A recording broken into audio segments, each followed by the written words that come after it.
Namashreshtam manamapi asachiputam atasurupam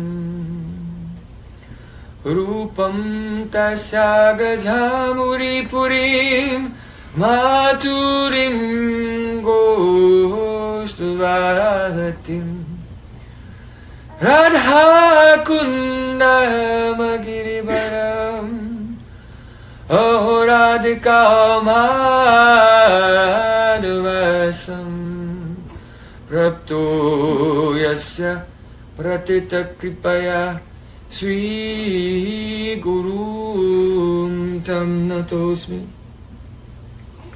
Gurave Gaura Chandraya Radhikaye Tadale Krishnaya Krishna Bhaktaya Tad Bhaktaya Namo Namah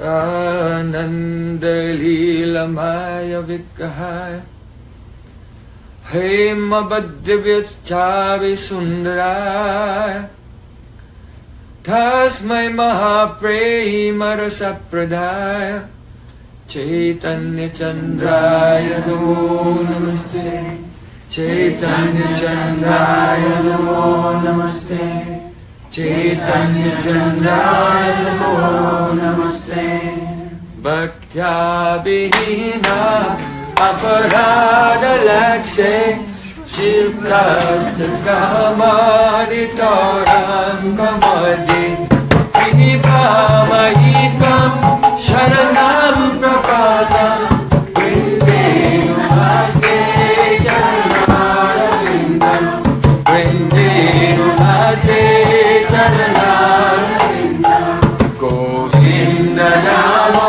Bhagaraveti Govinda Namo Dhanamaraveti Govinda Namo Dhanamaraveti Govinda Namo Dhanamaraveti Everyone Hey Krishna Hey Yadava Hey Saketi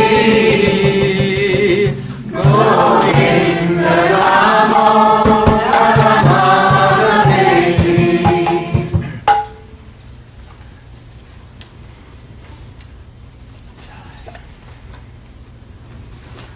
Shama Sundar Shikanda Shikar Smahasa Murali Manoya Radhikar Sukamama Kripanidhe Supriya Chana King Kurim Kuru Tavaivasmi Najivami Tayabina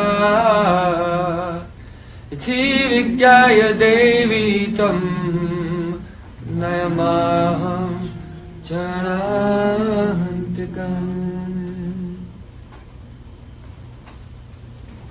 First of all, I offer my Sastang Dandavat Puspanjali, my heart like flowers thousands and thousands of times at the lotus feet of my holy master, my supremely worshipable spiritual Gurudev, Asmadya Paramaradatam Guru Pada Padma, Nityalila Parvishta Om Vishnu Pad Ashtotara Satasimad Rupanuga Acharya Varya Srila Bhakti Vedanta Narayan Goswami.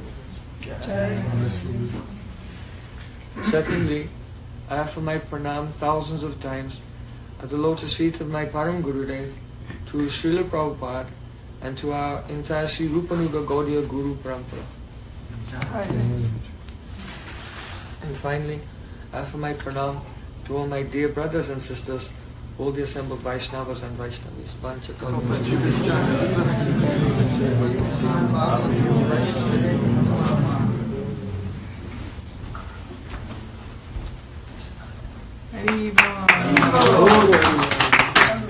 Haribo!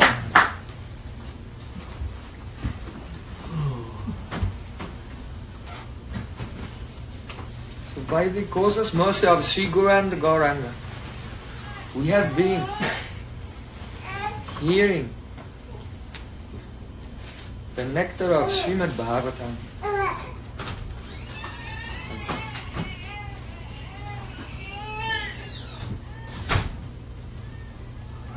Haribo! Oh, you're supposed to give it to him. Oh, to him. I'm sorry. Yeah. I'm sorry.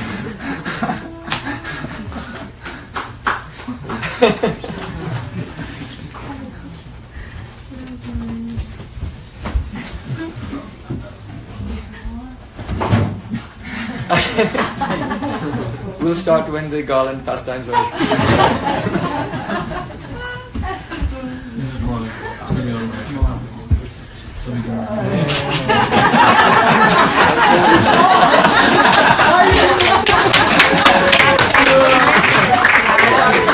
Is that the one?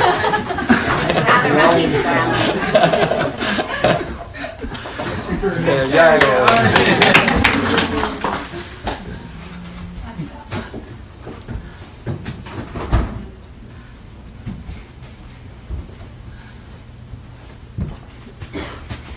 Are we ready? Please. Now sit still. You can breathe, not more than that. Please, listen very attentively. By the causeless mercy of Sri Guru and Gauranga, we have been hearing the nectar of Grantaraj Srimad Bhagavatam. Yesterday we began to discuss the Jivan Charitra, the life history and the character of Bharata Maharaj. So as you know, some of you were not here yesterday, we'll make a brief recap or summary. Bharata Maharaj was one of the 100 sons of Lord Rishabdev. And before Lord Rishabdev left his kingdom and went to the forest, he instructed his sons about the purpose of human life. That our life is only meant for the cultivation of realization of God, not for anything else. So when his father went to the forest, Bharata Maharaj became king, he performed his worldly obligations and worldly duties, but absorbed in Krishna consciousness. His heart was imbued with Vishuddha Sattva, transcendental existence. This world, everything here, is a transformation of the Trigun, the three qualities of material nature, Prakriti. Tribi gunamaye bhave evi sarvam idam jagat mohitam na abhijanati mamidya paramabhyayam. It may be that in the course of your life, now and then you meet people who are not Krishna conscious. Is it correct? They don't believe in God. They think, where is evidence of God? But in Gita, Sri Krishna is saying, Tribhir guna maya bhavai. This is a very simple thing. All the manifestations of this world, the bodies and minds and thoughts even, of every individual, they are only the oscillations, the interactions of three gunas. And Sri Krishna, he exists. He is Trigun Atit, beyond these qualities of material nature. So, by his grace,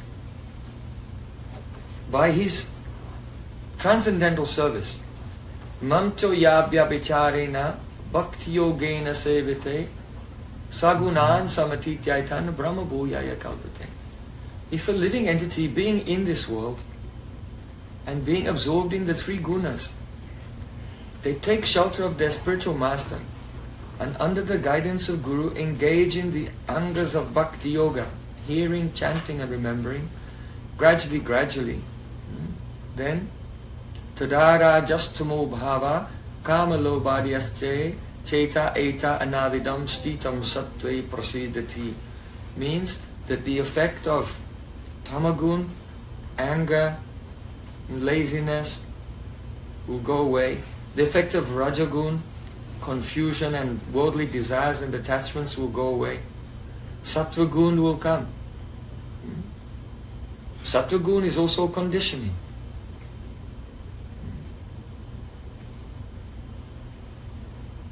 And gradually, his consciousness will also go beyond sattvagun. Stitam sattve prasedati, and that means his consciousness becomes absorbed in the Vishuddha Sattva Swarupa of Krishna. That he sees in the core of his heart. Yam Shama Sundaram Achinta Guna Swarupam. Shama Sundar Krishna, playing his flute with all his inconceivable attributes. So, don't have any doubt. Conditioned souls, they have no pure knowledge, they cannot understand anything. But in Shastra and our Guru Pada Padma, our spiritual master, and enlightened sadhus, they have realization.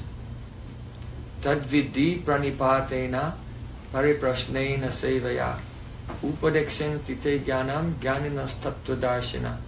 Those who have seen the Parama Tattva. Krishnera Surupa Vicha Suno Sanatan Advaya Jnana Paratattva Braje Brajendanandan. That eternal, supreme, transcendental reality is Krishna, the son of Nanda Maharaj, in Vrindavan. So they have seen.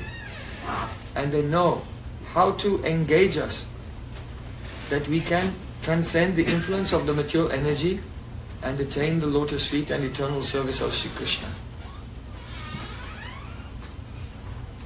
So, Shuddha Sattva Visheshatma Prema Suryangsu Samyabhat Ruchi Vischitamasvinyat Kridaso Bhav Uchate.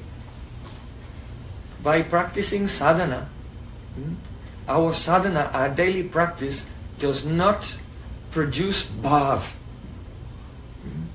this ecstatic emotion. Only it makes the heart a suitable receptacle for the appearance of that eternally perfect love.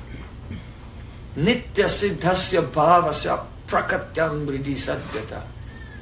The eternal associates of Krishna, they have perfect, very spontaneous and tender love for Shri Krishna. And that love is the vilas of Swarup Shakti, the play of Krishna's internal potency. And when the devotee in this world is daily doing sadhana, gradually, as the anarthas, unwanted desires and misconceptions clear, then from the hearts of the eternal associates, that comes and is reflected into our hearts and makes us very anxious, very eager.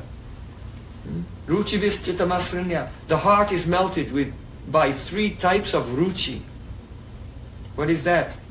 Bhagavad Prapt Abhilas. I want to attain the Lord. And Anukul Abhilas. I want to render some service which is exactly favorable for the Lord, by which He will become very favorable to me. And so are the Abhilas. It is not enough only to attain Krishna and render favorable service, but that our heart should be connected in a firm and unbreakable friendship. So when the heart is melting with these desires, by the influence of the Shuddha Sattva Visheshatma, this stage is called Bhav. And all of our sadhana is to get that.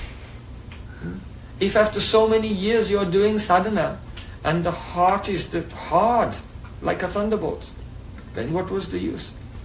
And sadhana is meant to make the heart soft, liquid, full of rasa. Rasa means liquid also. Very, very soft.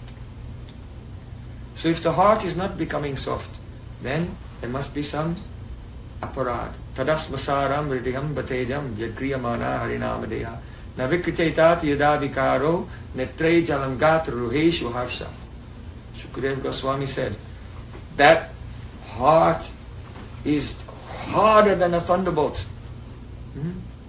That does not melt. That does not cause that devotee to shed tears and the hairs of his body stand on end, despite chanting the sweet and very relishable and delicious names of Krishna. Hare Krishna, Hare Krishna, Krishna Krishna, Hare Hare, Hare Rama, Rama Rama, Hare Hare. With concentration. If a person is chanting with concentration. Evam Bharata Swapriya Nama Kirtya Jatano Rago Druta Chitta Uchchay. The heart must melt. Krishna Nama Mahamantra Eito Subhav Jai Jape Tare Krishna Upajay Bhav. Srila Ishwar Puri told Mahaprabhu, oh, don't worry, you have not become crazy. This is the nature of the Hare Krishna Mahamantra. If anyone will repeat it without offense, then this bhav, ecstatic sentiments for Sri Krishna, they naturally are awakened.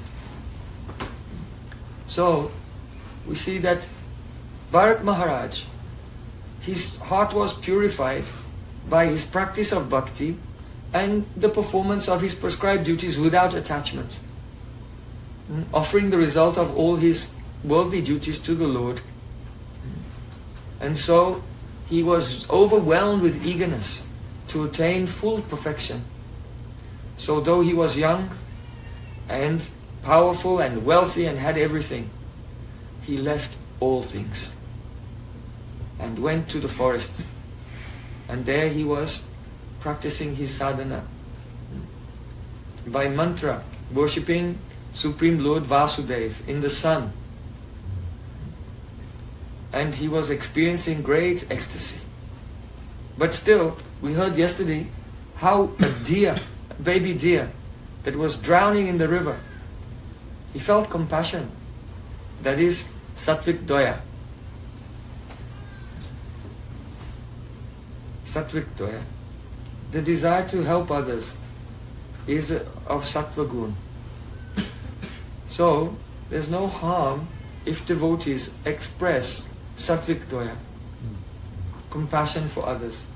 In fact, our Jagat Guru Prabhupada Srila Bhaktisiddhanta Saraswati Thakur said, if there's a hungry person, homeless person, starving, suffering person, sick person, devotees, they should not walk by with their nose in the air saying, oh, everything is karma. And if I help him, it will not be pure bhakti. Anyabhilasta shunyam jnana kamaktanavritam. Anukulyena krishnanushinam bhakti uttama. Don't think like that. Otherwise, the heart will become very hard. Give them something, help them. But don't become attached. Once, in the Gaudiya Math, there was a garden and the devotees were growing vegetables for the deities. And one day a thief was in the garden at night stealing the deities' vegetables. So the devotees caught him, they captured him, and they brought their prisoner before the emperor, Srila Prabhupada, to decide what would be a suitable punishment. Srila Prabhupada said, why are you stealing in the garden of Thakurji? He said, oh, just now the many farmers, their crops have failed and food is scarce and my family is very poor. I was taking for my family. So then Srila Prabhupada said, oh, all right. And then he told the devotees, open the gate of the garden and invite all the villagers who have shortages. They can come and take whatever they want.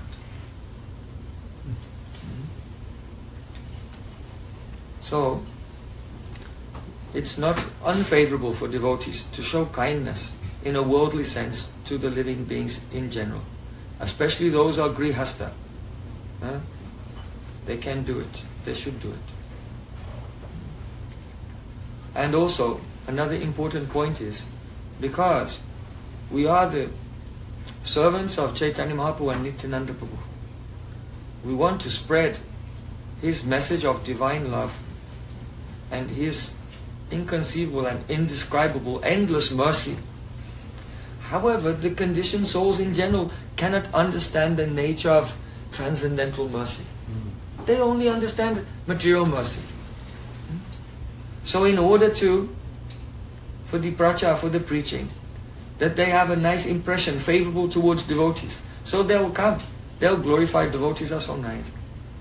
And they may associate with devotees and hear their kirtans and so on, and be benefited transcendentally. So, some sattvic doya, mercy in the mode of goodness, it can be done for the sake of that paramarthik, transcendental goal.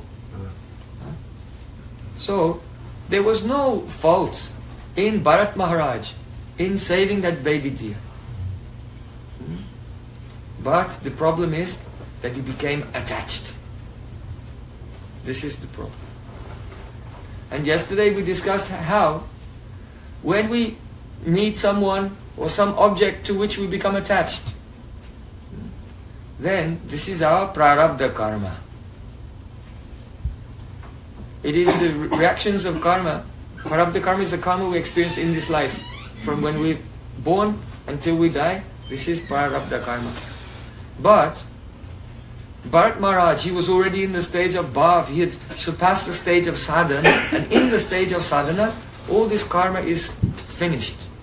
But there is the prarabdha abhas, a semblance of prarabdha in the stage of bhav that the Supreme Lord can give to his devotee in order to make him become more desperate, more humble.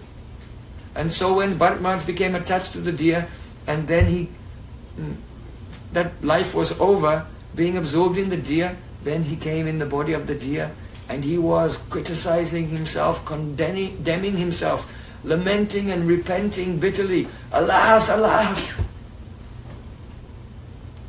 What happened to me? My father was a great personality.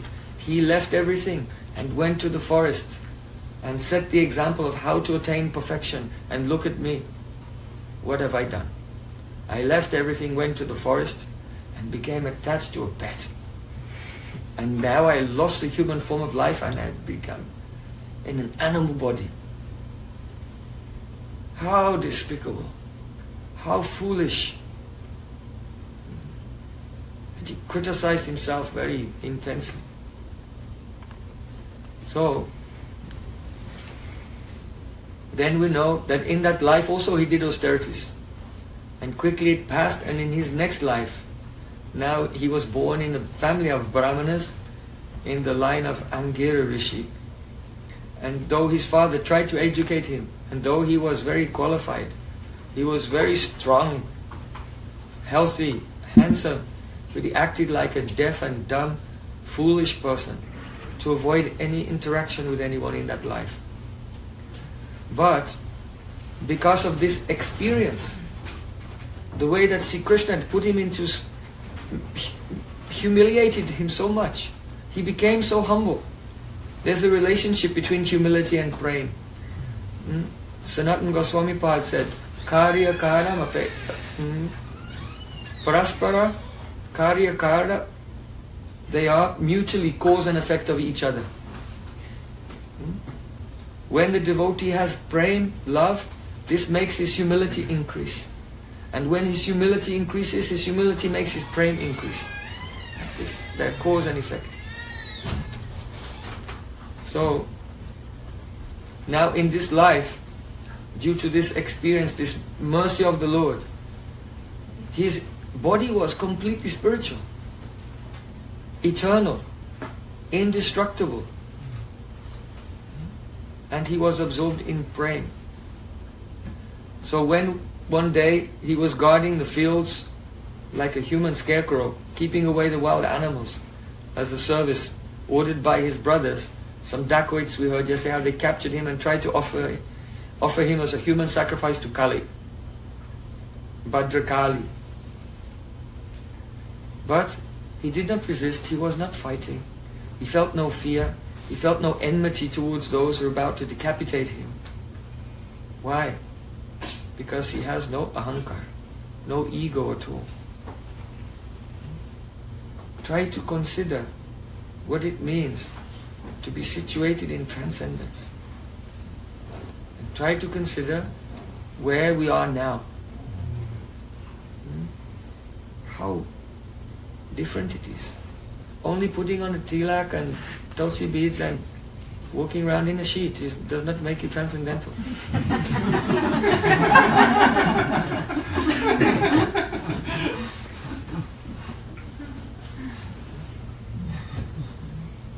We want, by our daily gradual practice of sadhana and mercy of Guru and Vaishnavas, to actually come in the stage of transcendental realization. So he was unaffected. He had feelings of friendship to everyone. And though, when they were about to kill him, Kali burst out from the deity and destroyed them all. And said, "You are a great Vaishnava." Bhadra Kali spoke to him. Out of kindness, compassion for the people of the world, don't hide yourself anymore. Reveal yourself to give mercy to others. Because Krishna's mercy comes through the Vaishnavas. Sadanugraho Bhavan. Vaishnavas, Supreme Lord is called Sadanugraha. That means who gives mercy to the Vaishnavas, not to anyone else. Krishna's mercy doesn't go to everyone. It goes to those who are advanced in bhakti, whose hearts are already imbued with Swarup Shakti. Because Krishna himself, his Swarup, is transcendental and he relates with his Swarup Shakti, not with the Maya Shakti. So Krishna only relates to the devotees in whose heart Swarup Shakti has appeared, not with others. So his mercy is to the devotees. Paritranaya sadhunam.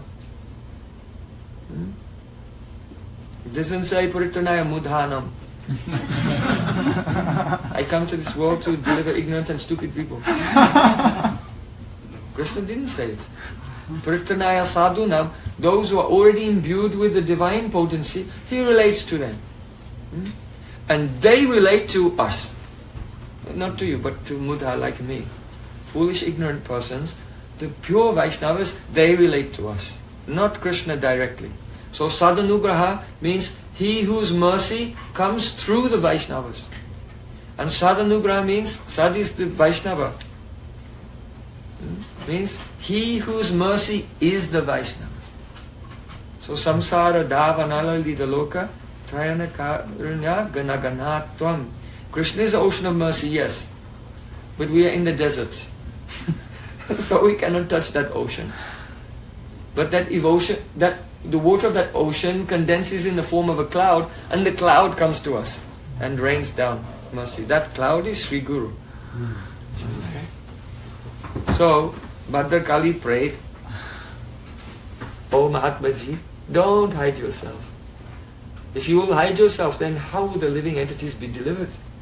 It will be impossible." So then he was wandering on the bank of the Ikshumati river. And at that time there was a king named Maharaja Rahugana, and he was being carried on a palanquin by his palanquin bearers. He was the king of Sindh and Sovir. So the palanquin bearers were carrying him, but they needed to recruit an extra carrier.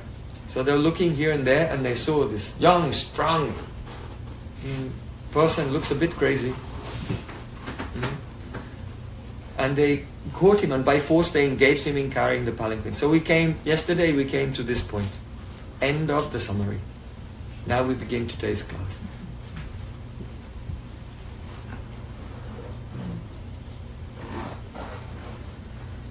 This is our verse for today, but it will come a little bit later.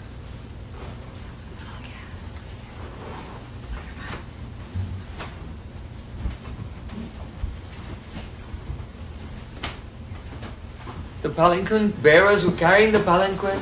The king was riding on the palanquin, and he was a good king. He was a pious king. He was mainly in sattva gun, though he would be prone to occasional outbursts of rajas. due to the nature of his duties that he was engaged in the world. He was on his way to Kapil Ashram. He wanted to meet Kapil Muni. He wanted to learn about, he was inquisitive about transcendental life. So, Jad Bharat was carrying the palanquin, but he was very careful not to step on any ants. So his steps were going out of time and the palanquin was rocking. And the king was shaking. So he put his head out and said, "Hey, look, carry me very, very smoothly, please. Thank you." So they continued to walk. Again it was rocking. Again. "What's going on here?" The palanquin carriers came. "Your Majesty, we are not inattentive. And we are trying to do our duty to the best of our ability. But this new person who has joined us, he won't keep in time. He won't keep in step." So then the king looked at him. He said, "Oh, my dear friend, how difficult your life must be. How many difficulties you're undergoing. Because you've just been carrying this palanquin for so far." He just joined them a few minutes earlier. "You've been carrying it so far on such a long journey. And it's clear that you're not very strong. You're so weak and skinny." He was built like an ox. "You're so weak and skinny and decrepit with old age. So, perhaps it's not your fault. Perhaps the others are not cooperating with you. Is that the problem?" So he spoke to him in a very sarcastic way. He said, "Anyway, now carry it properly. Otherwise I'll punish you like Yamaraj gives punishment. Because I am the king. And you are my subjects, so you should obey me." So then, Jad Bharat, he didn't give a reply. Didn't say anything. Think about that. We're hearing this, why? Because we want to be purified by the Jivan Charitra, by the divine qualities of Bharat Maharaj. So, you can just recall, think for a few moments, the last time anyone rebuked you with sarcastic words. And you remember how you stood there in silence.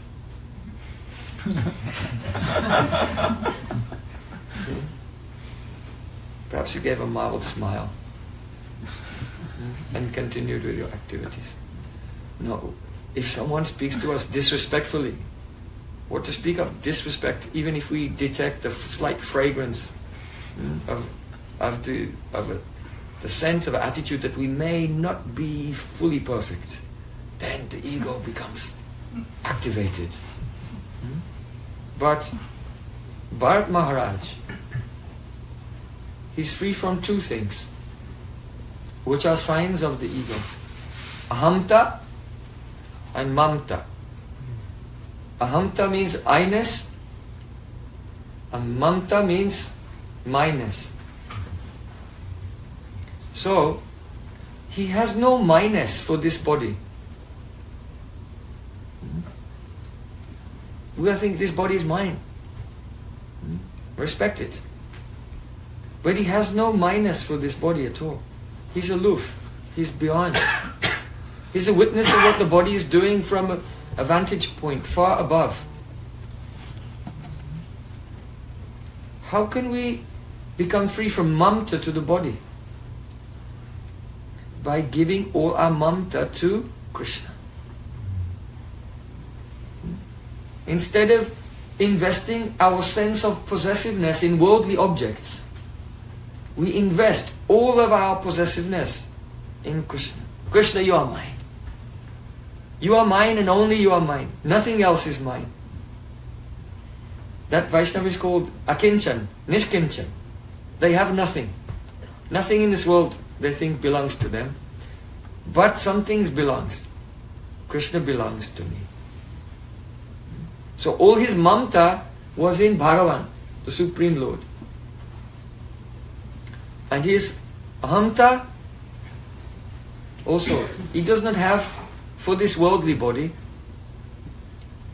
but he, for the sake of dealing with others, sometimes he would superimpose, he would do a rope of ahamta onto the body, just for the sake of dealing with others. So then they were carrying again, and again the palanquin was rocking.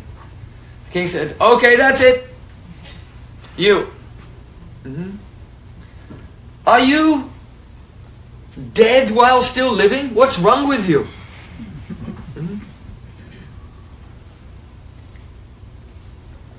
So then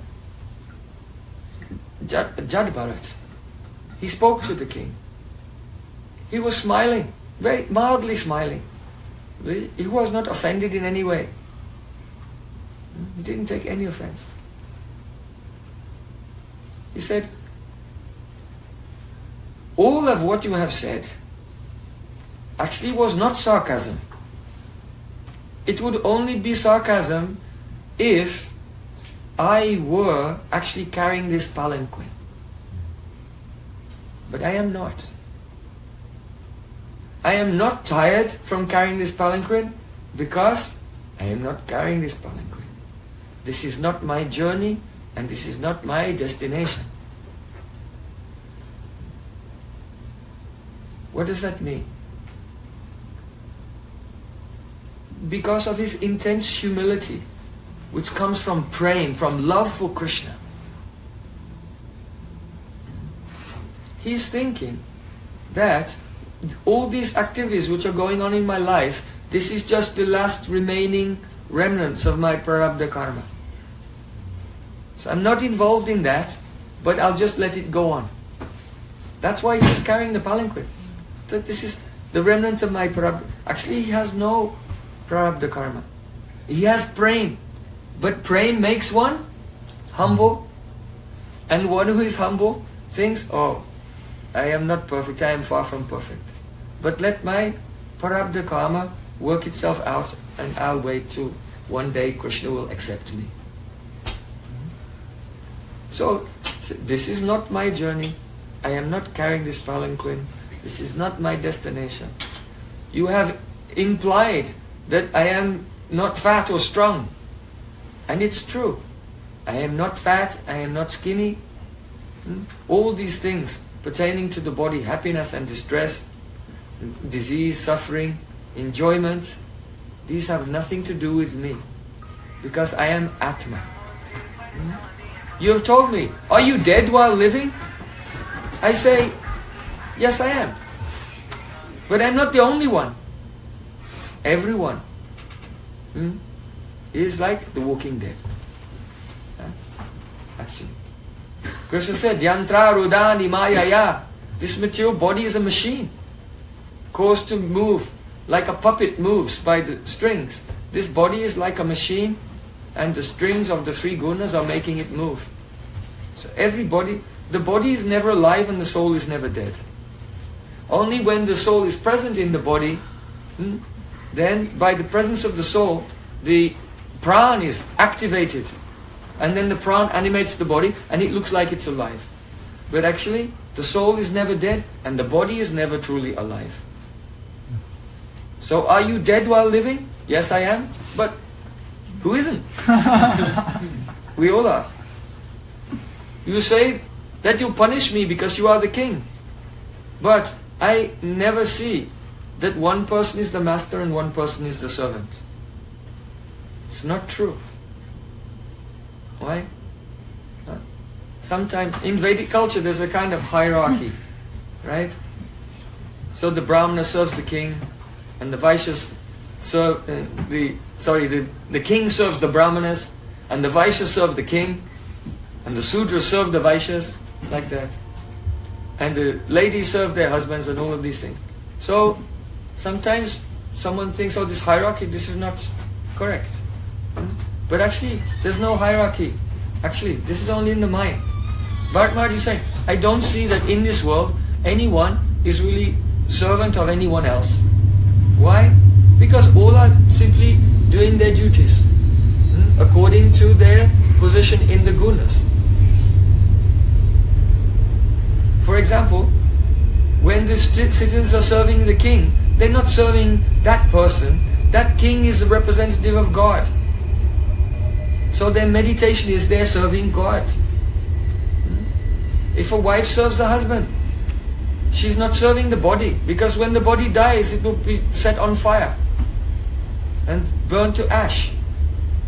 But everyone has a mentality that whomever or whatever is the object of my service, that is Paramatma, the Supreme Lord. And so their duties are purifying meditation on their connection with God. And the Brahmanas also, though everyone, the king is serving them and everyone is serving them, but the Brahmanas they're serving God, always. Remembering their Brahma Gayatri, Om Bhur Bhuvahas, and meditating and always serving God. And instructing others how to do that also. So Bharat Maharaj said, I don't see that one is servant and master, because it can only be a real relation of servant and master if it's permanent. And everyone is changing. One day you're a king, and another day you're a beggar. One day you're a demigod, and another day you're an insect.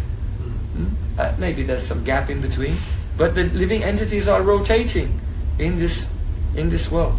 So he said, I only accept that a genuine relation of master and servant can be between those whose relationship is eternal.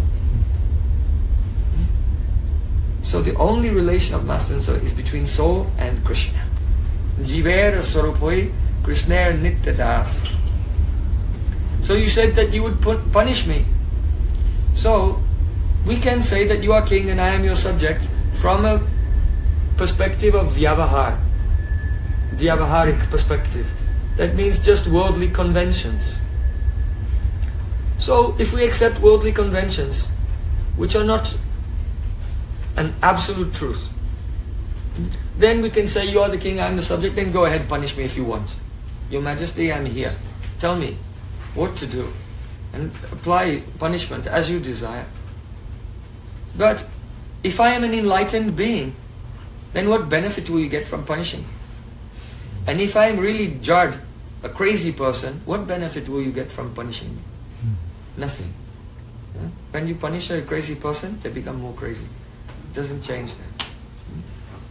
So Jada Bharat spoke in this way when the king heard these words. And then he just went back to the palanquin and he was ready to carry it. Why? Because he has Prem, but he doesn't have the direct service of the Lord. That means he's not in the spiritual world, in his spiritual body, serving him. He has some awareness here, and in his meditation he sees the Lord. But he has not attained that, is not in the stage of Vastu Siddhi, full perfection.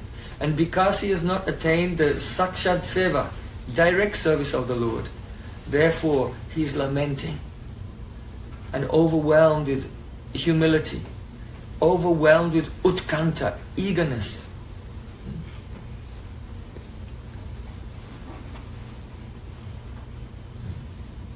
And due to that eagerness to attain perfection, eagerness to serve the Lord, and humility, so he's thinking, oh, I'm just a person in this world with prarabdha karma. Let me just go through these prarabdha karmas. So he went to take up the palanquin again. But the king realized, oh, he's not an ordinary person. He's a divine person who is hiding his nature from the world. So the king got down from the palanquin and fell at the feet of Jada Bharat. Who are you? Are you Kapil Dev? Are you one of the Navayogendras, Kavi Havi Antariksha Prabodha Pirpalayan, Chamasa Karavajan, Dromila? Tell me, who are you? Narayan Rishi? Who are you? And please forgive me. I am not afraid of the thunderbolt of Indra. I am not afraid of the danda of Yamaraj, the Punisher at the time of death. I am not afraid of the trident of Lord Shiva. But I am afraid of making offense to a great Brahmin like yourself. Bharat Maharaj said, oh, have you heard of a king named Bharat? He said, yes. He was in my dynasty many years ago. And he retired and went to the forest to attain perfection. Jad Bharat said, I was that king. And he told him about his life experience. This is mercy. This is real mercy. My Gurudev said that generally a Vaishnava, they will hide their position and they will not openly tell to anyone what is their realization or how they became Siddha, how they became perfect. They will not say. But sometimes they may say. And there are many examples in this example, Jad Bharat told him how he attained his perfection. Just like in the beginning of Srimad Bhagavatam, Narad Muni, he was very pleased with all the service that Srila Vyasadeva, his disciple, had done. But Vyasadeva was feeling some dissatisfaction. So to inspire him, Narad Muni told his own life history, how in his previous life he was the son of a maidservant, and how in the rainy season the great Vaishnavas, actually Chatusan, 4 Kumaras came, and he was engaged by his mother in serving them. How with their permission he took their remnants. And by taking their remnants, he attained a ruchi, taste in hearing their katha. And serving them and hearing their katha, the prabaha, the flow of the gunas in his consciousness was checked. How they gave him mantra. And when his mother passed away, he went to the forest. And he had darshan of the Supreme Lord. And how at the end of his life, then prayujamane mahitam shuddham bhagavatim tanum arabdha karma nirvano nyapatat panchabhotikaha. The effect of the material energy on his body had completely, his prarabdha karma had completely disappeared, and in the last moment he attained a beautiful transcendental swarup suitable to be an associate of the Lord, which was unfettered, unbound, and could travel anywhere within the 3 worlds or even to Vaikuntha and back. So he described his perfection to Vyasadeva to inspire him. And he told him a mantra. Om Namo Bhagavate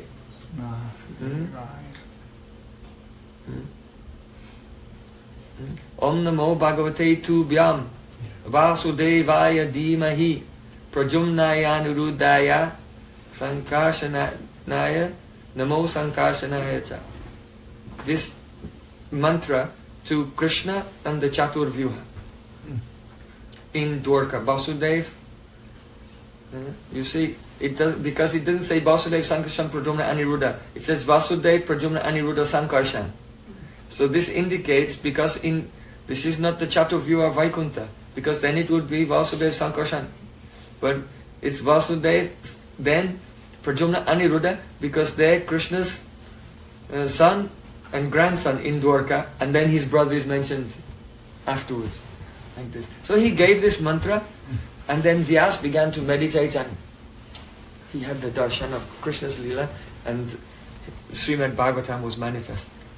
So it's a very special mercy when a pure Vaishnava speaks his own life experience. Apana bhajana kata na kohibo jatatata.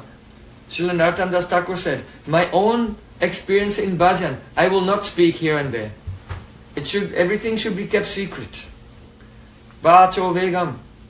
Control the urge to speak. Confidential things regarding your own sadhan, don't speak to anyone. But dadati pratigrinati kuyam akyati prichati bhungte bojayate chaiva sadvida pritilakshanam. In the exchange of affection, with the very advanced devotees, Gurudev, Diksha Guru, Shiksha Guru, then we can open our hearts and say so. Even you don't have to, but you can also. This is an exchange of love. Then there will be no compromise of the confidentiality. Because when Krishna reveals something to us, that's in confidence. You don't compromise that. But if you'll share it with his associate who's more confidential, even more confidential, then the integrity of that relationship is not compromised. So another example, Gopkumar. Gopkumar was speaking. He met with the Brahmin, Jana Sharma, and he was wondering, what katha will I tell him? And then finally he decided, well, let me just tell him about my own life.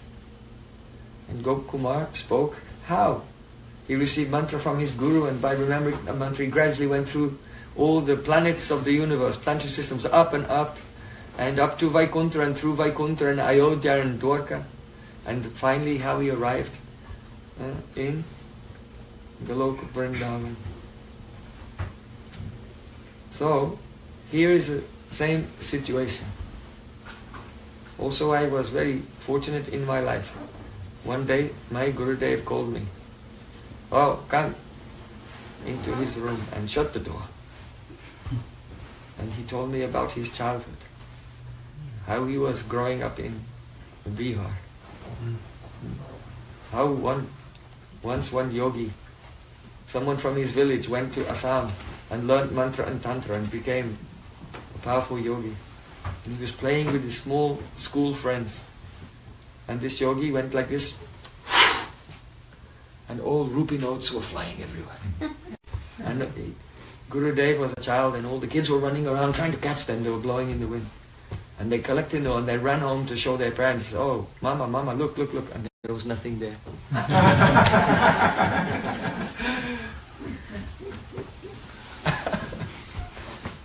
Oh, how in his childhood his father taught him bhakti to Lord Ramachandra. He used to sit for hours chanting the name of Sitaram and reading Ramcharitmanas and weeping. And even when he was left school and he finished his education and became a high-ranking police officer, but still every day he used to chant 64 rounds of Harina, even during his government service. And he would weep, and sometimes he would have darshan of Lord Ram. And then some Gaudiya Vaishnavas came to his village. It was Param Pujapad Srila Bhakti Kamal Madhusudan Maharaj. That time he was Narottam. Yes. And he preached to him. And he was Bengali and didn't know Hindi, and Gurudev was Hindi speaking and didn't know Bengali. So they spoke to each other in English. Srila Gurudev said it was the shadow of future events was casting its shadow. That in the future he would travel all over the world and speak in English. And at that time, then he became in a quandary, in a dilemma.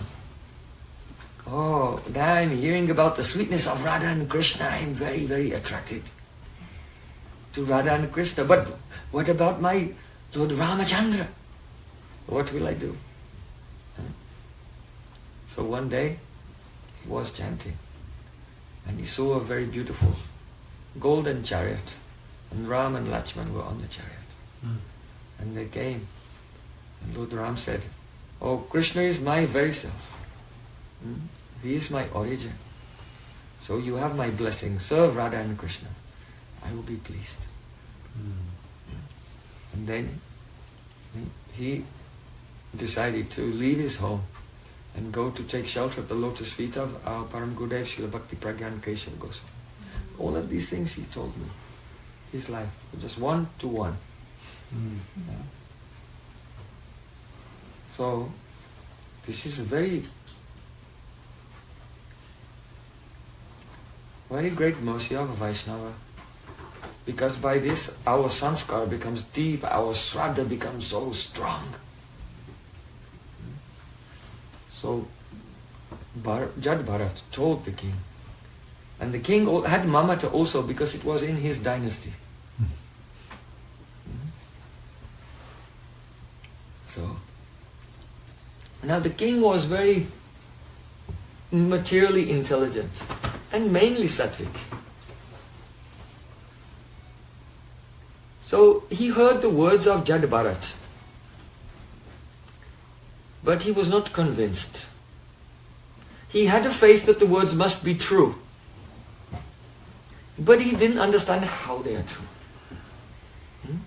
So humbly he posed questions. He said, Maharaj, you have said that this is not your journey, you are not tired, you are not carrying the palanquin, and this is the vision of one who is situated in Atma. In Gita, Sri Krishna said, Naiva kinchit karomi iti, chapter 5. A person who is situated in pure consciousness, whether they are seated or standing, walking, talking, eating, resting or opening or closing their eyes, they know that only the senses of the body are interacting with their objects, but I, the self, I am doing nothing.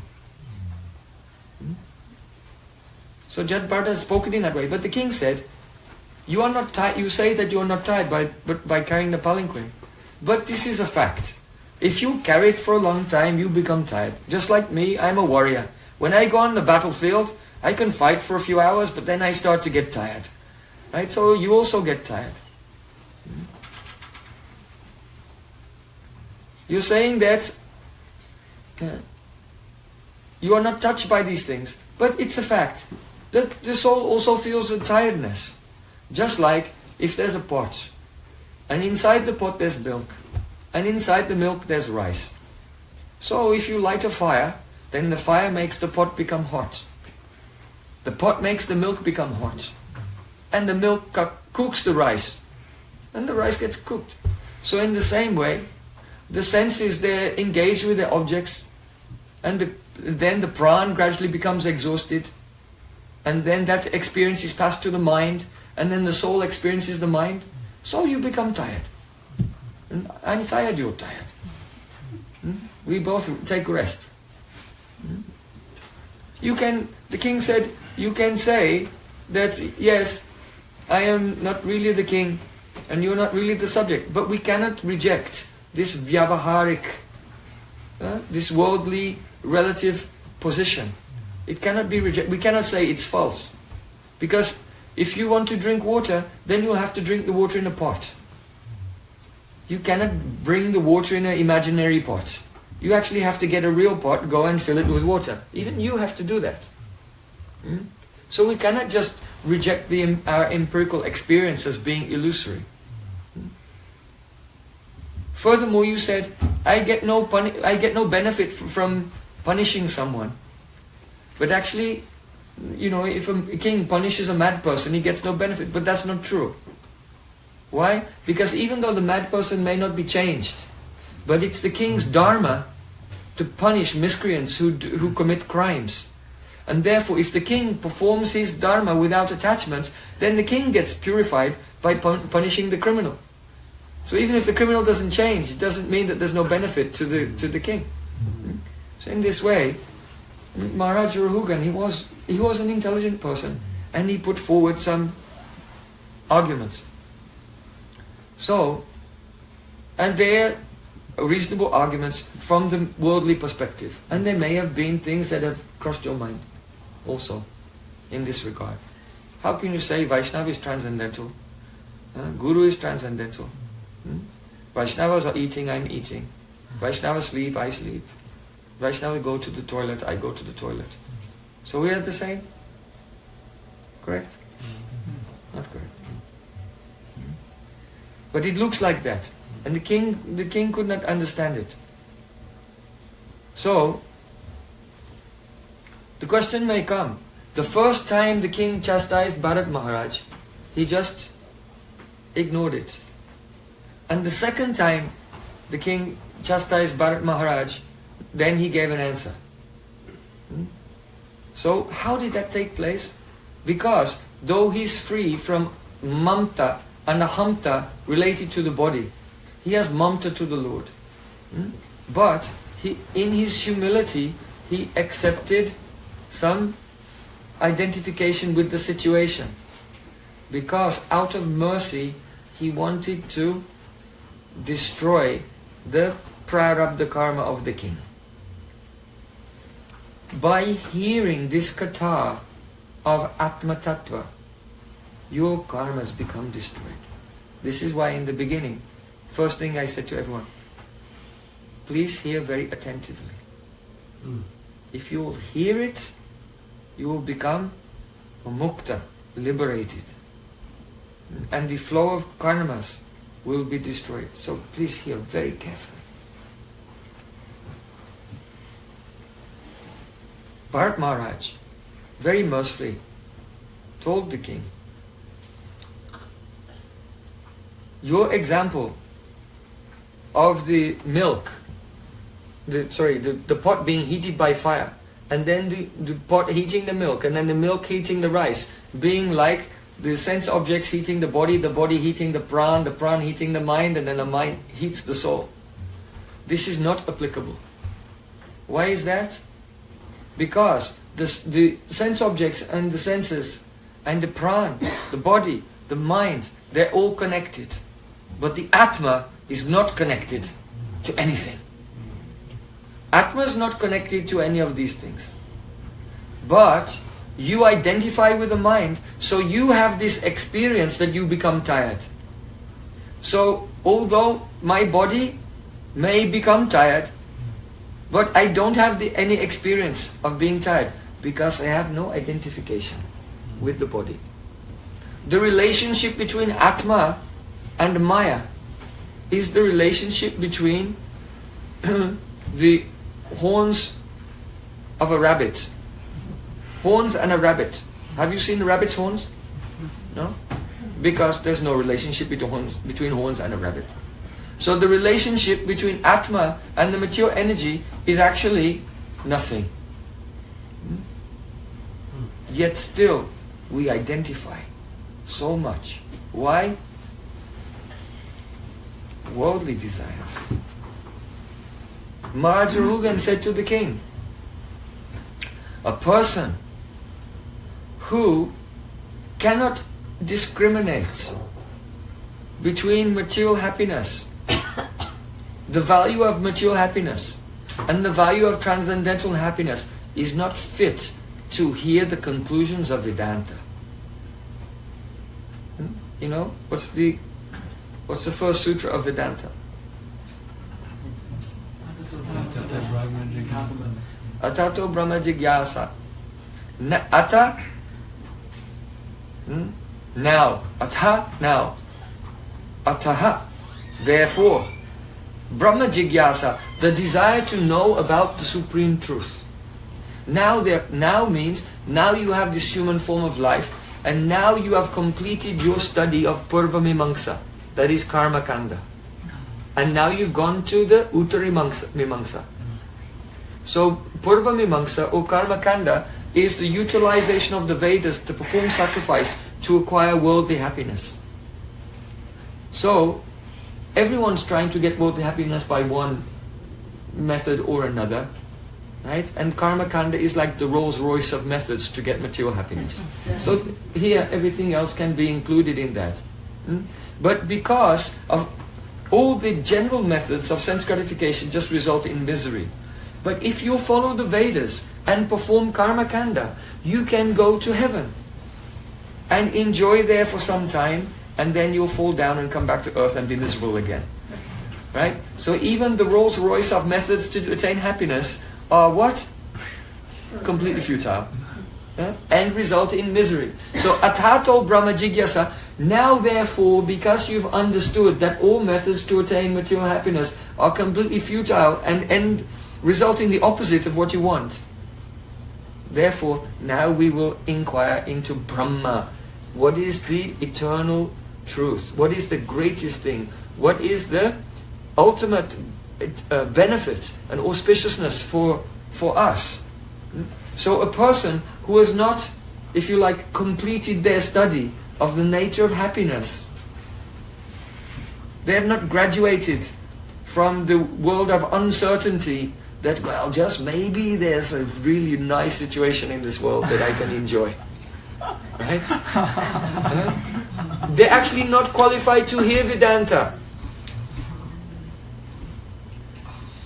Because they can't understand it. They will not understand it. They don't even want to understand it.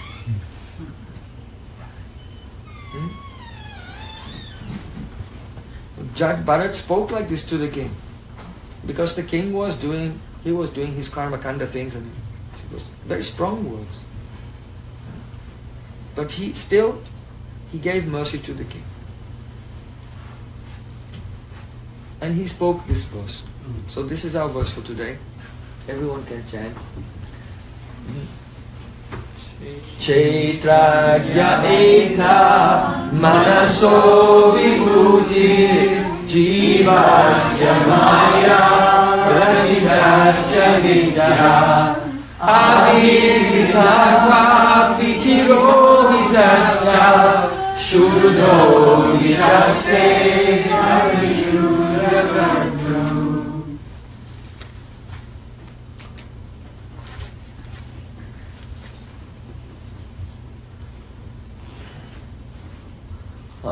Okay.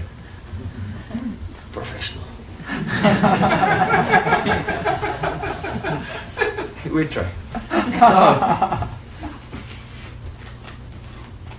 Srimad Bhagavatam is Srila Vyasadev's own explanation of Vedanta Sutra. The explanation is expanded and illustrated most beautifully, with incomparable beauty. So here, let's look at the shape of this verse spoken by Jada Bharata. He's saying, Shuddha. Shuddha means pure. What is pure Shuddha? Atma. Soul, Atma is always transcendental. That's you. You. Everyone.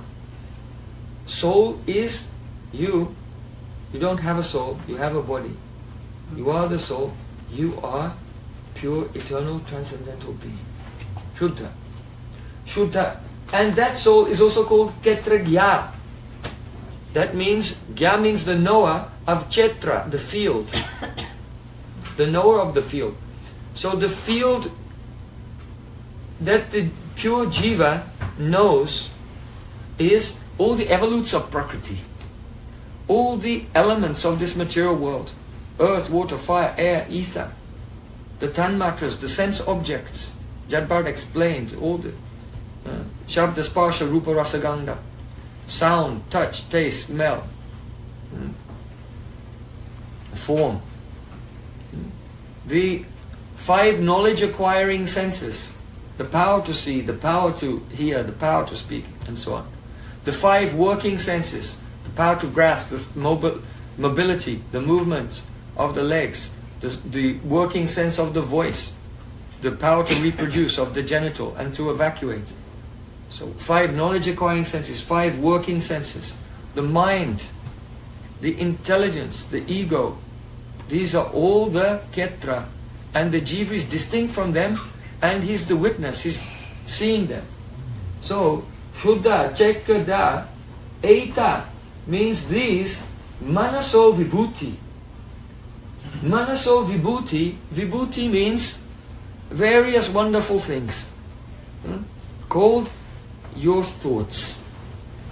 The Manasa Vibhuti means in your mind there's a lot going on. Right? A lot going on. We are thinking, I am male, I am female, I am 30 years old, 40 years old, 50 years old. I am American, Indian, Russian, whatever. All these thoughts. I was born in this place, I went to this school, these are my friends, these are my qualifications, these are my political views, these are my metaphysical views. This is the Manaso Vibhuti. So many. Just ideas, journeying in the mind. Not only that, but the feelings of happiness and distress, feelings of identity and possessiveness for worldly objects. This is all part of the field, and we think about, we contemplate it in the mind. So, Kettuga Eta Manaso Vibhuti, then Vichaste. Vichaste means, this Shuddha Kettagya, Vichaste means, while seeing. He's seeing all of these things. He's seeing what? Manaso Vibhuti. Jivasya. Jivasya means, of the living entity. Mayaya Rachitasya Nitya. All these movements of the mind, all these thoughts and feelings, our pride, our anxiety, our attachments, everything going on in the mind, this is Maya Rachitasya. It is made of material energy. It does not belong to us. It has nothing to do with us. Maya Rachita. It's made of material energy, and it's Nitya. Nitya means, in this sense, Anadi. It has no beginning. And Nitya means Anugata. It's just going on in a chain reaction. Now this is really very deep point. Try to just enter into this for a few moments. The flow of thoughts and ideas in the mind is the sanskars, Anadi sanskars, impressions of karmic activities that go back to a time without beginning. So, in any situation, we always try to find the culprit. Right? We always want to know who the culprit is. And that's why we think this person's good, this person's bad, and so on. We make judgments. We make judgments about everyone because we try to find who's responsible and who is the culprit. So, but the reason a person is acting in a particular way, what? It's a prarabdha karma coming into their samskars, coming into the mind from the previous life. Right? So he's still guilty. Right? Because even though he was forced to act in this way by the past life sanskars, it was a reaction from what he did before. Right? So he's still a culprit. However, that sanskar from what he did before was a reaction from another sanskar, and another one, and another one, and another one. And it goes back. And so who's ultimately to blame? The sanskars are anadi, they have no beginning. And therefore, that which has no beginning has no material cause. Understand? So there's no one to blame. There's no culprit. Just stop it.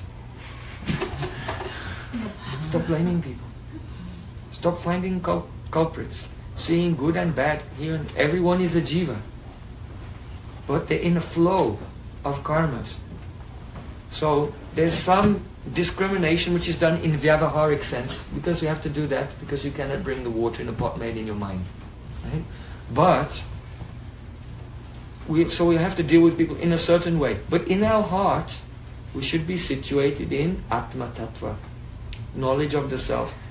In our case and in the case of others also.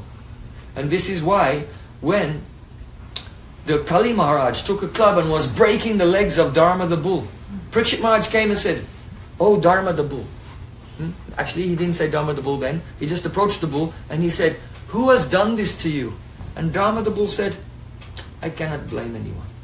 I cannot find the culprit." Then Parikshit Maharaj said, "I know who you are. You must be Dharma the bull." Dharmo bravisi dharmagya dhamosi brasharupadrik.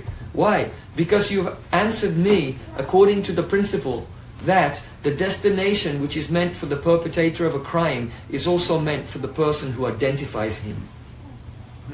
In other words, by acting in false ego and committing the pap or sins in this world, you go down. But by identifying, saying, "You're the bad guy," you also go down. Because you're acting on the false ego platform and you're not seeing your soul or his soul. You see? So it's like a Ferris wheel. Is that what you call it in America, Ferris wheel? Yeah? So you might be on the top and he may be on the bottom, but you're both on the same Ferris wheel. Right? So what happens? Then you're on the bottom and he's on top. Like that. So this is Vedanta. This Vedanta should not be spoken to anyone with worldly desires. Someone who's not become exhausted and indifferent and disgusted with the worldly activities. Doing activities in this, I'm going to make a nice situation for me and my family and extended family and society and everything. And so we'll all be comfortable and live happily ever after. Someone has that mentality. Even if they hear, they cannot hear. So, Chetragya eta manaso vibhuti jivasya means of the jiva. Now, mayata ratitasya. Actually, these vrittis of the mind, all these thoughts, don't belong to the soul. So here the word jiva means of the living entity. The implication is this: there's an atma, and when an atma identifies with the body, then he's called a jiva. A living, because the body is not a living entity. And an atma, jivo jivasya jivanam, one living entity is food for another. Doesn't mean that the souls eat each other, right? The living entities, jivo jivasya jivanam. The living entities pray for each other. So a jiva is a combination of a soul with a body. Now bodies and souls, they don't combine. So what it means here, maya ratitasya, means that maya makes the upadhi. Upadhi. This upadhi is a very important word. Upadhi means a designation.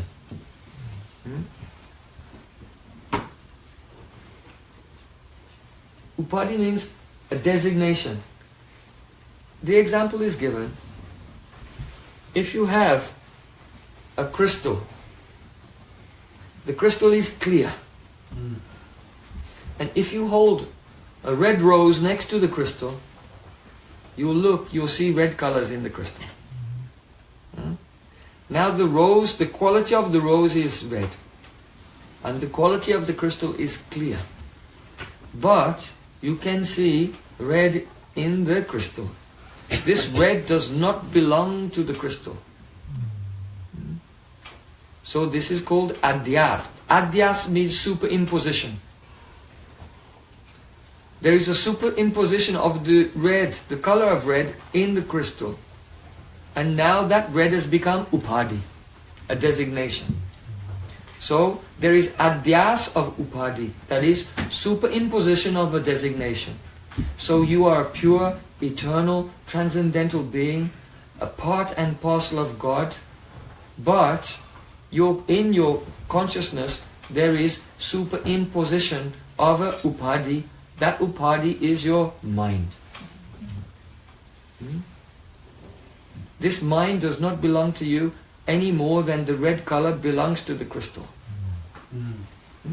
But now, by the power of Maya, Jivasya Maya Rahitasya Nitya, there is the superimposition of the vrittis, all the movements of the mind coming from time without beginning, that is adhyas, superimposed on your consciousness.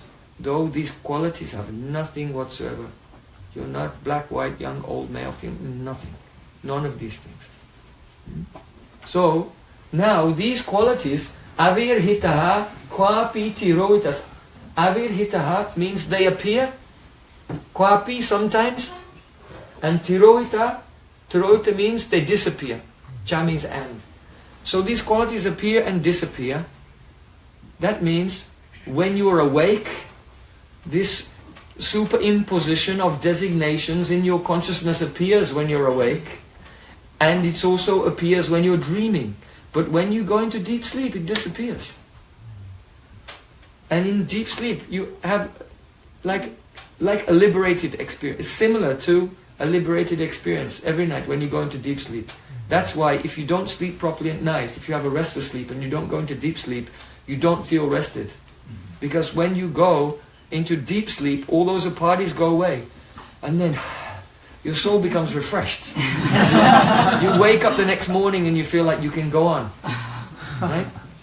You know, that's one kind of torture when when a prisoner goes to sleep and they're watching and then they're doing rapid eye movement, but when they're about to go into deep sleep, they wake them up. So they let them sleep, but they never let them go into deep sleep. What happens?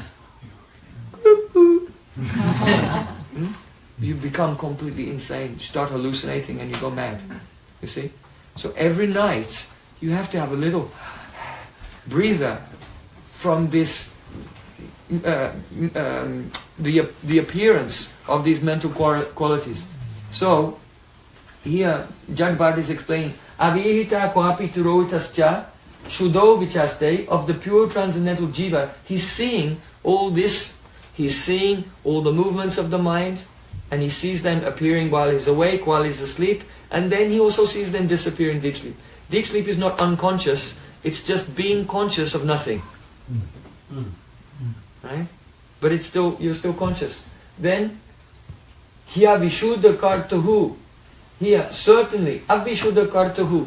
Kartahu means of the kartri, of the doer. So the doer here is the ego. That means, that is part of the mind, that is a part of the chitta, the ego here. And it's called avishuddha. Now this point is very important to understand. Please, again, pay attention very, very carefully. Why is the psychological body, the subtle body made of chitta, ahankar, ego, mind and intelligence, why is it called avishuddha kartri? An impure actor? Because it is maya rahitasya, it is made of maya, therefore it is by nature founded in the Bhagavad Vimukha. Bhagavad Vimukha means turned away from God. It is indifferent to God. That is the very nature of the mind. So, as long as you are on, as they say, the mental platform, as long as you identify with your mind, as long as you are thinking about this and that, you will remain indifferent to God. Don't care actually. Don't care. Turned away from God, unconscious of God, indifferent to God, not interested in God. We may like show a kind of interest, a conventional interest. Sometimes it's a talking point, but really we have pritagvedrisha. That means a sense of being separate from God. So Hyavishuddha Kartu means of the mind which by its very ontological nature, it's a metaphysical category which doesn't do bhakti. Understand that?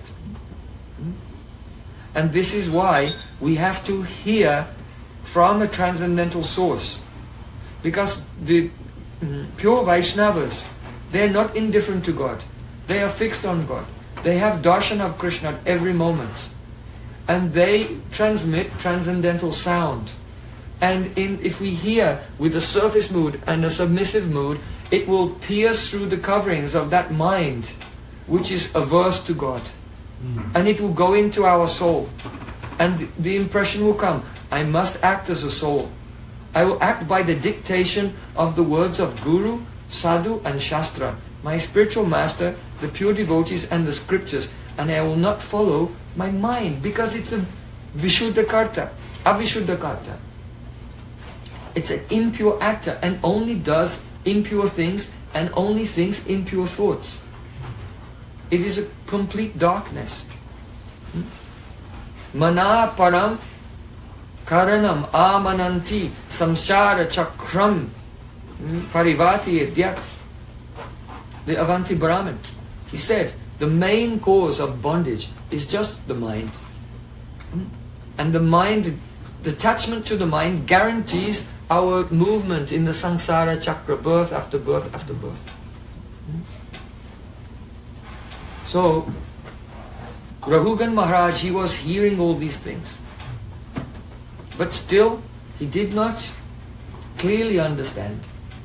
So Bharata Maharaj said, Rahugana itat tapasa na jati na chedaya na nirvapanad grihadva na channasanaiva Jalagni Surya Bina Mahatpada Rajobhishekam.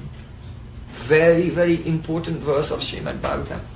Rahugana itat tapasa najak. O Rahugana Maharaj, understand this, that this realization of Atma Tattva and the realization of Paramatma Tattva, God who is residing in our heart, and the realization of the Supreme Lord Bhagavan, who is beyond this world, this cannot be understood only by thinking about it. It cannot be understood tapasana jati, by even if you do austerities, fasting for so many days. You cannot understand. Nache jaya, by performing 5 yagyas, you will not understand. Nirva, by taking sannyas, you cannot understand. Nirvapanat grihadva, okay, then I'll be grihastha, maybe I understand. No, even by being grihastha you cannot understand. Na chandasa, not by reciting mantras of the Vedas, that means being a brahmachari, staying in the ashram of Guru and learning to recite the hymns of the Vedas. So you cannot know this by being a brahmachari or a grihastha or a sannyasi or a vanaprastha, or by doing austerities, or by jalagni surya, means you cannot understand it by immersing yourself in freezing cold water in the winter. Some yogis do that. Or in the hot sun, surrounding yourself by a ring of, they get cow dung and they put it in a ring and they set fire to it and they sit there meditating in the middle of summer.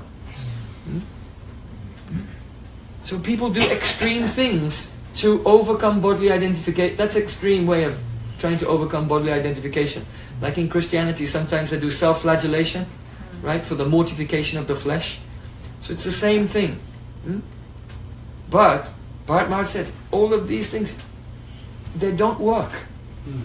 What works? Bina mahatpada rajobhishekam.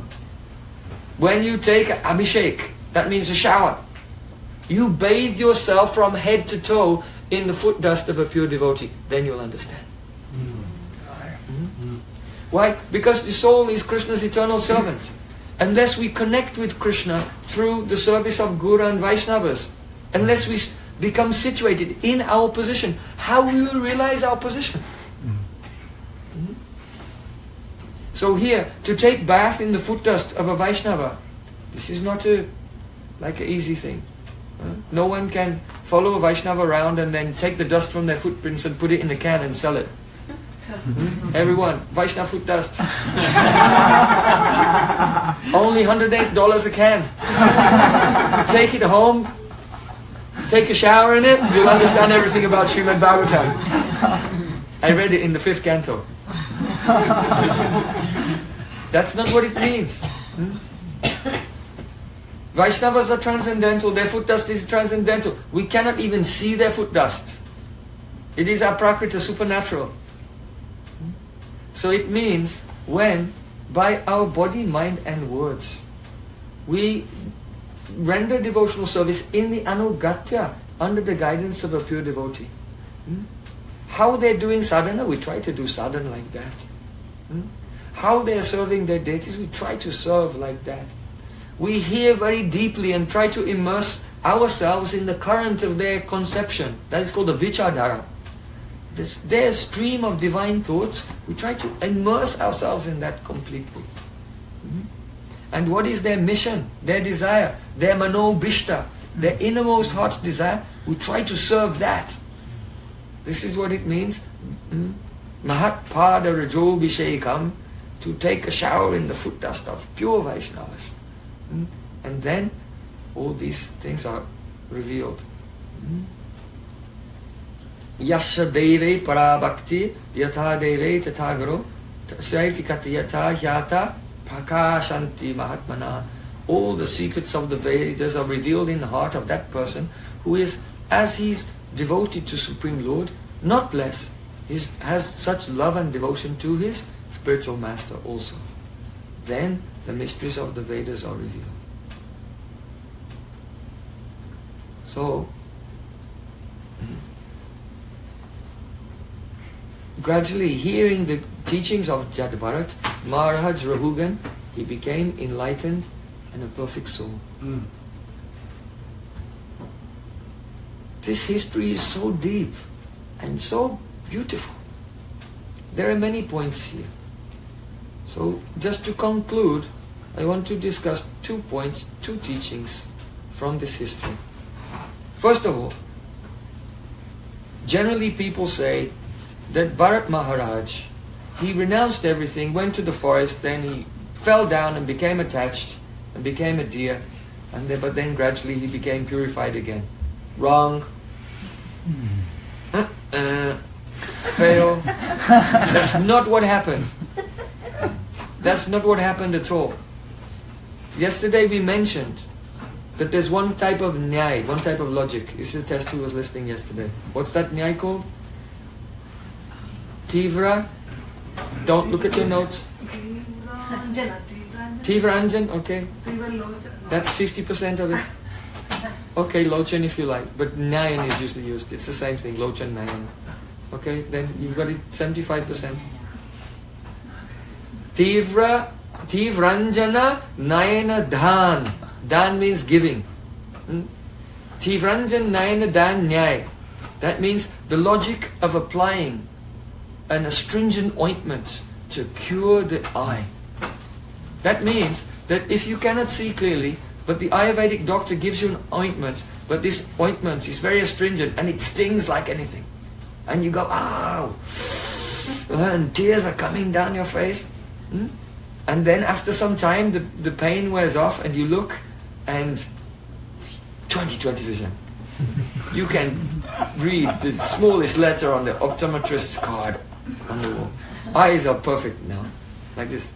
So this is the logic of applying a very astringent ointment to the eye. So in the same way, because Bharata Maharaj was in the stage of bhav, when he was crying for the Lord was crying for him.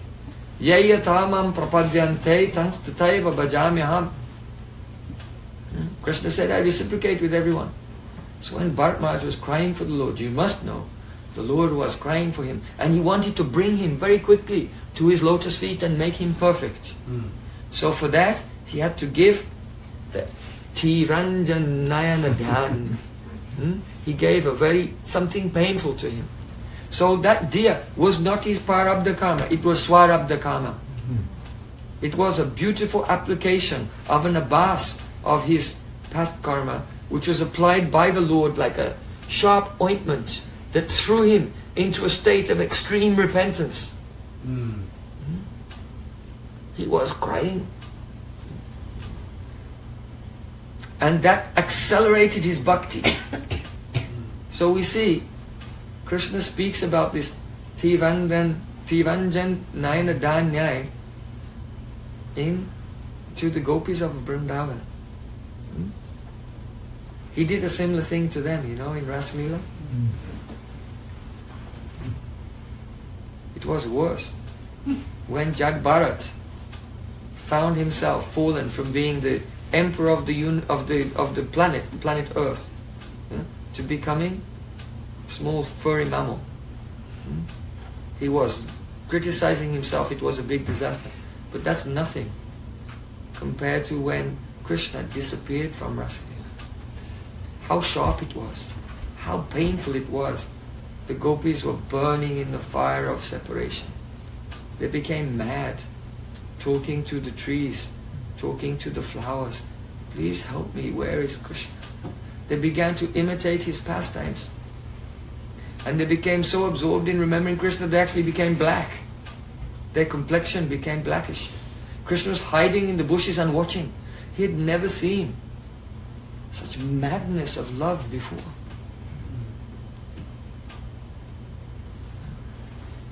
So when Krishna reappeared, he said, Naham tu sakyo bhajato pijantun bhajamamisham manuvritti vrittaye yathadano labda dane vishaste tatschintayanan nibrito naveda.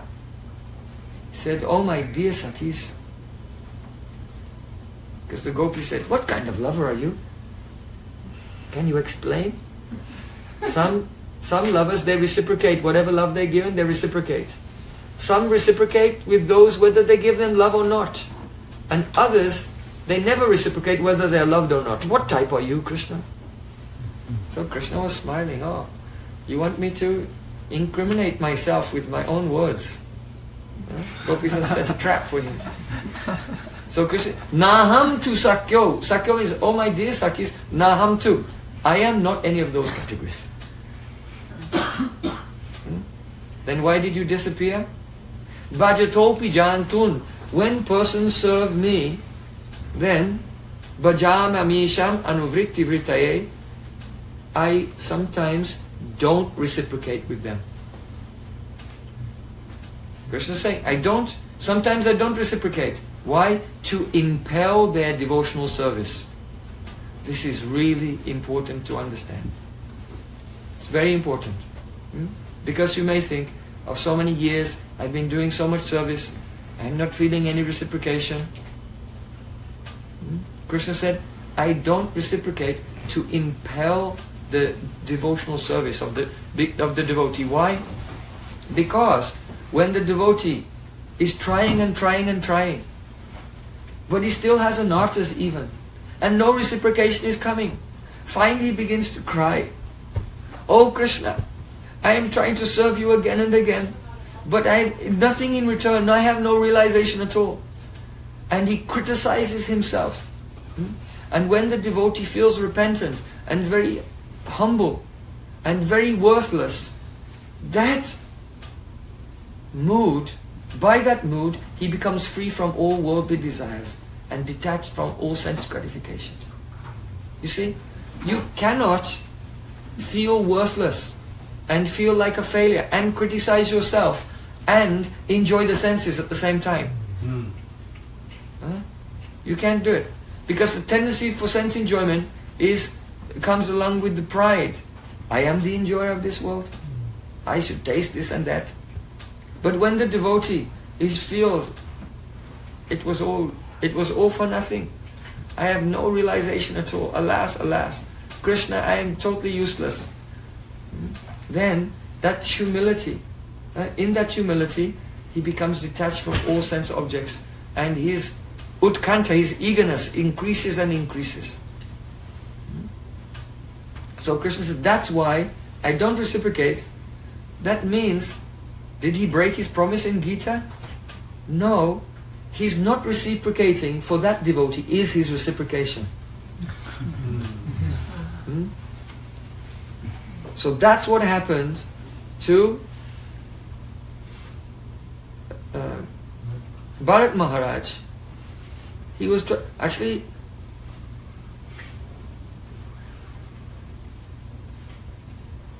not really to Bharata Maharaj. He was very, very advanced. That's for the devotees who have anarthas and they're advancing up, up, up, going up to Bhav. And so, but he was already in Bhav. Krishna wanted to make him come into the state of Prem. So for those who are sadhaks and they're trying to attain Bhav, that's applicable to them. But gopis are not in that category. So when Krishna said this, they were not so pleased. So then Krishna said, Bhajama Ishan Anuvritti Vrittaye Yatha Dano Labda Dane Vinashte Tatschintanam Nibritona Veda, means, and for those who have some perfection, also sometimes I don't reciprocate with them. Why? Because they are like a poor person who somehow or other got a great treasure, very valuable jewels, and then he lost the jewels. And then when he loses the jewels, he goes mad, and he cannot think, he's only thinking, my jewels, all the time. So, for those who have attained realization, Krishna also hides himself from them. So Bharata Maharaj was in that state because he was seeing the Lord in his heart.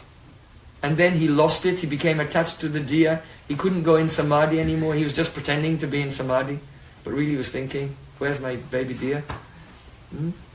So he got the treasure and then he lost it, and then when he realized that he's lost it, then he became mad thinking about it again and again. Like that. So to impel the devotion for those who are trying to become perfect, to have realization, and for those who have realization. But still gopis, even, they are not in that category, they are beyond that also. There are some gopis who are sadhana siddha, And by Krishna's disappearing, then they became. But for Radhika, Lalita, Vishaka and others, then actually Krishna's good activities and his bad activities, it doesn't change their love. Their love is increasing by itself, whether Krishna is good or bad. It has its own life. Vikridati prakriya, Rupa Goswami said. Gopis' love has its own life. Krishna is bad to them, he's good to them, makes no difference. It's always going. So then Krishna, he realized, oh, actually I did wrong. So he said, Na pariyam niravajya samyudyam swasadu kutyam vibudaya shabhava yamabajan durjaya gaya sankala samrishatadva pratiyatu sadhana. My dear gopis, actually I can never repay you. Even if I became your servant for the life of Lord Brahma. Because you have broken all the shackles of dharma and household life only for me. So I cannot repay you. Just your compensation is your own love. What is the reward for prem? Those who have prem don't want any reward, but the reward for prem is having the prem. Because it's anandamoy.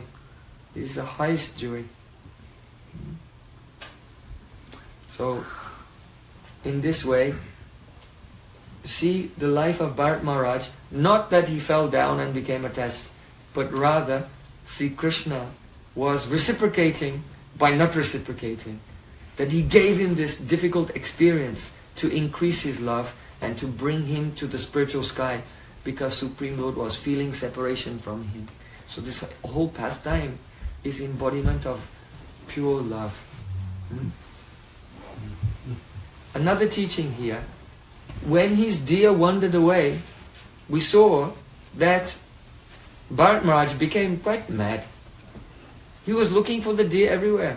He said, "Oh moon, the rays of the moon, you're burning me. If you would show me where my deer is, then your rays would become like cooling nectar. Oh Mother Earth, what austerities did you perform?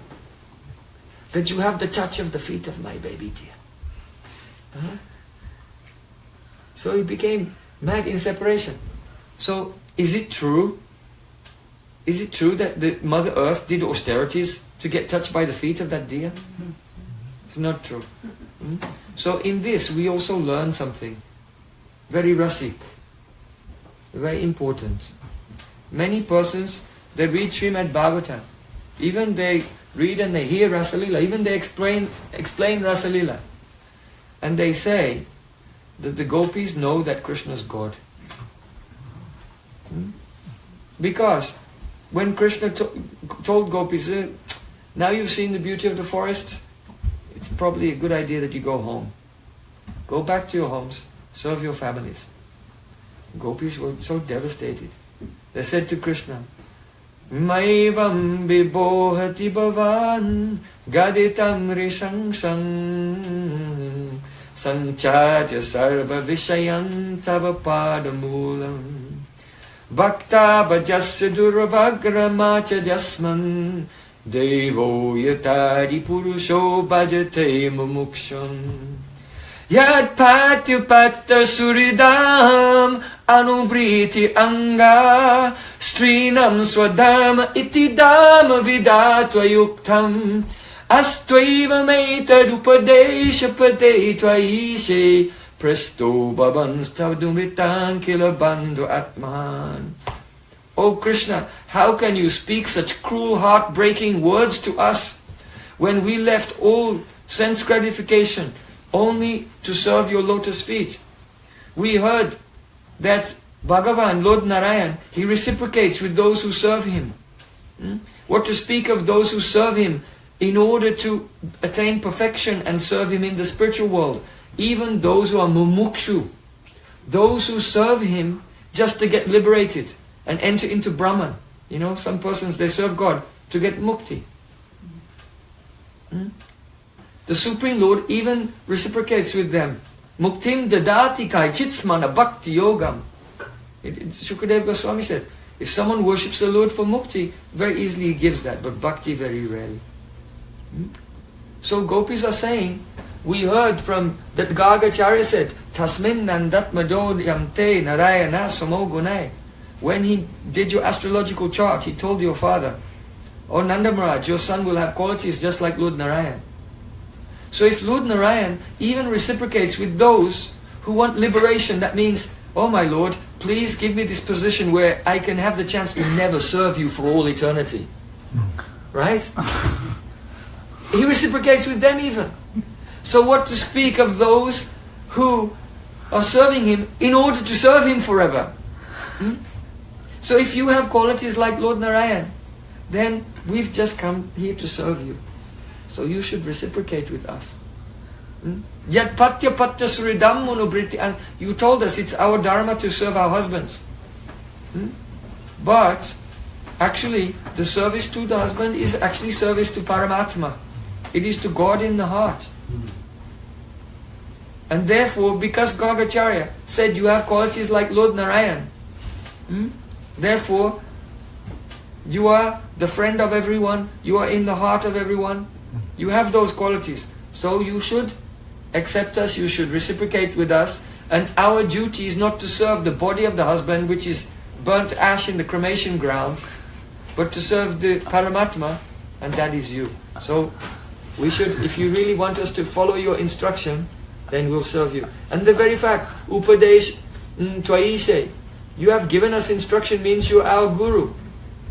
So every living entity, it's their duty to serve their guru before anyone else, before society, before family, before God.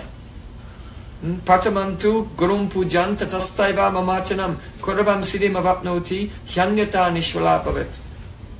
See, Krishna said, before you serve me, serve your guru first. If you do that, you'll definitely become perfect. But if you try to serve me before your guru, then it's uncertain. So, in this way, gopis, Krishna was speaking Purvamimamsa, Karmakanda, and gopis replied with Vedanta, Uttaramimamsa. Is it? Yeah, actually. But he told them to go home and they didn't. Yeah, but he said, if you're instructing us, so you're guru, so we have to serve you first. We'll go home later. They said. So, in this way, gopis are very clever, using all types of Vedanta and Siddhanta to cut the arguments of Krishna. Krishna cannot reply. So, but gopis are saying, you are presto bhavantanu vitam kila bandhu atman. You are the friend of every living entity. You are in the heart. You are the dear one. You are the Paramatma. So many people, they say that, oh, see, gopis know that Krishna is God. Big problem. Confirmed. That's it. Alarm bells are going off. Big problem. Because if you think that Krishna is God, then what will happen? You will be banned from Goloka Vrindavan. You cannot go there. Gopir anugatti bina aishwarya gani bajile nahipai brajandananda. You serve Krishna, but you cannot attain the son of Nanda Maharaj in Braj if you have aishwarya gyan, knowledge of his opulence. Therefore, gopi anugatti, you follow the gopis. Then if you start thinking the gopis have knowledge of opulence, now you're really in trouble. Because there's no way. Right? There's no way. So what is the meaning here? The history of Bharata Maharaj helps us understand. It is this, that first of all, whenever gopis say that Krishna is God, this is called yachak vritti. Yachak vritti means the method of a beggar, a yachak. There's a beggar on the street and he sees a man walk past. He says, "Oh, Your Majesty," he's a regular guy, but he's "Sir, Your Royal Highness, please, you are a great generous person," and he flatters him so that he can get what he wants. So in the same way, when Krishna rejects the gopis or in separation, the gopis will say anything. They're desperate, they'll use any argument to somehow get Krishna to come back. So that is called yachak vritti. Then another thing here is that when someone feels separation, because gopis are standing face to face with Krishna, but because he told them to go home, they're experiencing bhavi viraha. Bhavi viraha means you are together, but you're feeling the pain of imminent, impending separation to come due to that rejection. So gopis, they're feeling separation even before Krishna and crying and speaking these words. And in the madness of their separation, then they see something. What is that? When Bharata Maharaj said, "O earth, what austerities have you performed to get the touch of the feet of this deer?" This glory of the deer is not actually existent. It's not true. So glory means mahima. Mahima means glory. And existent means vidyaman. Vidyaman mahima means existing glories. And avidyaman mahima means non-existing glories.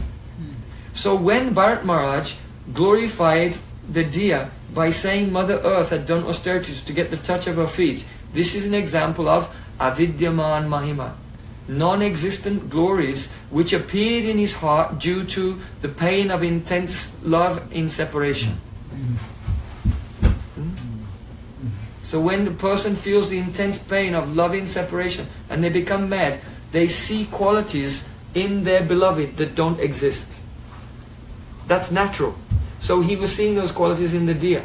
So in the same way, when gopis are in separation, sometimes then they say, "Oh Krishna, you are in the heart of everyone. Lord Brahma prayed for you to come here to this world to save the world." That is not because they have Aishwarya Gyan, but because from a Madhurya point of view, just like Bharata Maharaj became mad and saw avidyaman mahima in the deer, so the gopis in the madness of separation are seeing from the perspective of sweetness avidyaman mahima in Krishna. It just so happens that in truth that mahima is vidyaman. Right? That's just a coincidence. That's a coincidence. But it's symptomatic of the intensity of their love. We should see it in that way. So in this way there are many teachings, profound teachings in this pastime of Bharata Maharaj. Another important teaching here is that Bharata Maharaj thought of a deer at the time of death, and what happened? Became a deer. So just as that works negatively, if you are remembering Supreme Lord at the time of death, then you will attain a body like the Supreme Lord. And that is why in Raganuga Bhakti, we don't focus so much on Krishna. Right? Because those who are worshipping Lord Narayan in Vaikuntha with a four-armed form, they focus on worshipping Lord Narayan and they attain a four-armed form and they go to Vaikuntha. But in Raganuga Bhakti, what is our process? Krishnam smaram janam chasya prastam nija samihitam tat katar chas chaso kuryadvasam brajay sada. We remember Krishna, never just Krishna. Krishna along with an associate, and especially the associate that we want to attain a position like them. Tat katar tas jaso, and we remain absorbed in the harikata of the loving relationship between Krishna and that associate with the emphasis on the associate. So if you do this every day of your life, then what will happen? At the last moment of your life, you'll remember that associate, and just as Bharata Maharaj easily and effortlessly became a deer, you will easily and effortlessly become Radha Dasi, a maidservant of Srimati Radhika. If you are chanting Harinam and crying from the core of your heart, Sri Rupa Manjari Karachida Pada Padma Gostanda Nandana Bujapita Mastakaya Hamodata Kanaka Gaura Padara Vindam Sambahanani Sanakaistava Kim Karishye. Oh Rupa Manjari, when will that day come when Radha and Krishna have been dancing together in Rasa Leela, and now Radhika has become tired. She's perspiring, her hair has become loose, and Krishna sat down and Radhika has unceremoniously plopped her head in Krishna's lap. Chandravali wouldn't do that. She's more respectful. But Krishna, Radhika has so much mamata for Krishna. He's mine. I can just... And Krishna is caressing the hair of Radhika. And Rupa Manjari, you will be massaging the lotus feet of Radhika. When will that day come? When I will be there as Rati Manjari, and seeing what beautiful service you're rendering. And by your eyes you will call me. And you put the lotus feet of Radhika in my lap. And I'll massage. And hold the lotus feet of Radhika to my heart. Overwhelmed with Prem, because Radhika is Kinkuri Vatsala. As Krishna is Bhakta Vatsala, Radhika is Kinkuri Vatsala. She has so much nourishing love, like a parental love, to her maidservants, her manjaris. When will I hold her feet on my heart, smell the fragrance of her lotus feet, kiss her lotus feet? And Rupa Manjari will take up a chamara and fan Srimati Radhika to dry her beads of perspiration. So if a devotee is chanting Harinaman, absorbed in the sweetness of Radha Krishna Nikunja Seva every day, then what will happen? Then they must attain their Swarup Siddhi, spiritual form, and enter into the eternal service of Radha and Krishna. Nitai Gaur Premanande.